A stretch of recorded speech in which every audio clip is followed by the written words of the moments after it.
శ్రీవాణి ట్రస్టుకు సంబంధించినటువంటి దర్శన టిక్కెట్ల కోటా కూడా ఎక్కువ చేసి అమ్మటం కూడా జరిగింది.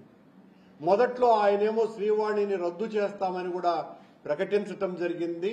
ముఖ్యమంత్రి గారు అనుమతిచ్చినారని. ఆ తర్వాత ఇవన్నీ సాధ్యమయ్యే పనులు కావు, అది చాలా సమర్థవంతంగా నిర్వహిస్తున్నటువంటి సంస్థ. ఒకవేళ దానిని రద్దు చేసి జనరల్ ఫండ్లోకి మారిస్తే జీఎస్టీనే దాదాపు 60 కోట్ల రూపాయల భారం పడేటువంటి ప్రమాదం ఉన్నదని గ్రహించిన తరువాత శ్రీవాణి ట్రస్టుల గురించి ఒక్క మాట మాట్లాడడం కూడా మానేసినారు. మానేసినటువంటిది ఆ తర్వాత ఎలా తమ తప్పును కప్పిపుచ్చుకోవాలా అన్నటువంటి ఆలోచనతో నిన్న కొత్త ప్రచారానికి ముఖ్యమంత్రి గారు ఒక తెరదీసినారు. ఆలయాల అవసరాన్ని గురించి భక్తులు చాలా చోట్ల నుంచి తనను అడుగుతున్నట్టుగా ఆ ఆలయాల నిర్మాణం కోసమని వెంకటేశ్వర ఆలయాల నిర్మాణ నిధి ట్రస్టు అన్నదాన్ని కొత్తదిగా ఏర్పాటు చేస్తాము అని ముఖ్యమంత్రి గారికి ఈ సందర్భంగా గుర్తు చేస్తున్న విషయం, శ్రీవాణి ట్రస్టు యొక్క ప్రధానమైనటువంటి ఆశయమే దేశంలో ముఖ్యంగా మన రాష్ట్రంలో వివిధ ప్రాంతాలలో దేవాలయాల నిర్మాణమే.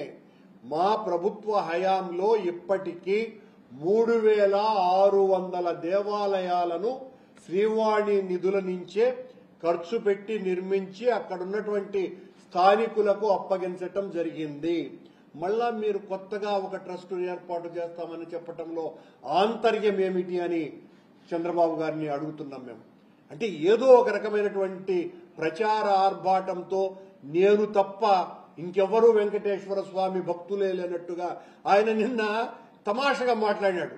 ఇంకొక విషయాన్ని, వెంకటేశ్వర స్వామి ఏపీకి వెంకటేశ్వర స్వామి, అరకు కాఫీ, కూచిపూడి నృత్యము ఈ 3 వారసత్వ సంపదలు అన్నాడు. అంటే కలియుగ వెంకటేశ్వర స్వామిని అరకు కాఫీతో పోలుస్తావా చంద్రబాబు నాయుడు గారు? మీరు ఈ 3 వారసత్వ సంపదలు దీన్ని పరిరక్షించుకుంటాము అంట. సాక్షాత్తు శ్రీ మహావిష్ణువే స్వయంభూగా తిరుక్షేత్రంలో ఆయన వెలసినటువంటి అత్యంత పుణ్యక్షేత్రాన్ని అరకు కాఫీతో పోల్చటము అంటే మీకు ఏ పాటి భక్తి ఉన్నదా లేకపోతే ప్రచార యావ ఉన్నదా అన్నది ఈ ఒక్క ప్రకటన ద్వారా స్పష్టంగా అర్థమవుతుంది. ఇవి నేనంటున్నా మీ విమర్శ కాదు, మీరు నిన్నన్నటువంటి మాటలు. శ్రీవాణి నిధులతో అత్యంత అద్భుతంగా వెంకటేశ్వర స్వామి ఆలయాలను రాష్ట్రమంతా దేశమంతా కూడా నిర్మించినటువంటి ఘనత వైఎస్ఆర్ కాంగ్రెస్ పార్టీ పాలనలో జరిగింది అన్న విషయాన్ని గుర్తు చేస్తూ దేశమంతా కూడా మేము ఆలయాలు నిర్మిస్తాము అని చెప్తున్నారు.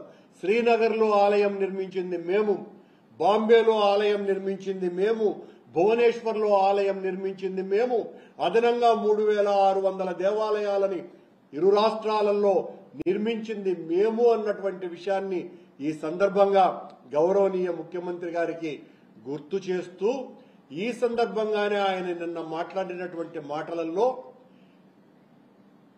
నేను ఎంత భక్తుణ్ణి, నా ప్రధానమైనటువంటి ఆలోచన వెంకటేశ్వర స్వామిని ప్రార్థించటంతోనే ప్రారంభమవుతుంది అని చెబుతూ, గతంలో నేను ముఖ్యమంత్రిగా ఉన్నప్పుడు నీటి ఎద్దడి వస్తే 3 నెలల పాటు దేవాలయాన్ని మూసేయాల్సిన అవసరం వస్తుంది కనుక మూసేయాలా అని అధికారులు చెప్పినారు అని నాతో అన్నారు అని ఆయన అనటం జరిగింది. మీతో ఆలయం మూసివేయాలని మీరు నియమించిన ఆ పనికి మాలిన అధికారుల పేర్లు మీరు చెప్పాల్సినటువంటి అవసరం ఉన్నది.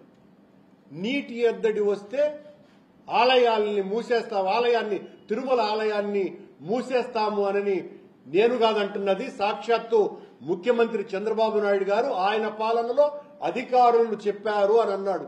నేనే ఆ తర్వాత కళ్యాణం డ్యాం నుంచి నీళ్లు పంపింగ్ సిస్టమ్ ద్వారా తెచ్చినాను అని.